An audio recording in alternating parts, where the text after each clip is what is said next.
કાનમેર ગામમાં એન્ટર થતાં જ રોડ ઉપર જેવી રીતે ડેમમાં પાણી હોય તેવા જ દ્રશ્યો સર્જાતું પાણી ભરાય છે, જેથી અવર જવર કરતા વાહનો તેમજ માણસોને ખૂબ મોટી હાલાકી વેઠવી પડી રહી છે। અંદાજે 70 ફૂટ જેવા લાંબા અંતર સુધીમાં આ રોડ ઉપર ખૂબ ઊંડું પાણી છે। તંત્ર સત્વરે આ ઉપર ધ્યાન આપે તેવી લોકમાંગ જોવા મળે છે।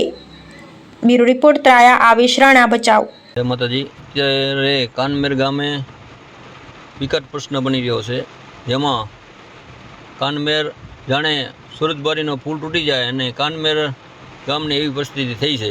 સુરતબારીના પુલ તૂટે એટલે કચ્છનો આખો વાહન વ્યવહાર ઠપ થઈ જાય। એ રીતનું જો કાનમેર આવતા લોકો એ આવી નથી શકતા અને અંદર ગામમાંથી માણસો બહાર જવાના છે, એ લોકો જઈ નથી શકતા। તો આ પ્રશ્નને તાત્કાલિક ધોરણે આરએનબી વિભાગને જાણ કરી છે, કલેક્ટર સાહેબને જાણ કરી છે। તો આ કેનાલ વિભાગને પણ જાણ કરી છે, જે આગળના જે કંઈ પાણીનો નિકાસ થતો હોય ત્યાં નિકાસ કરી અને આ કાનમેર ગામનો પ્રશ્ન સોલ્યુશન કરવા આપ સાહેબ શ્રીને સર્વેને નમ્ર વિનંતી। સરપંચ શ્રી કાનમેર ગ્રામ પંચાયત।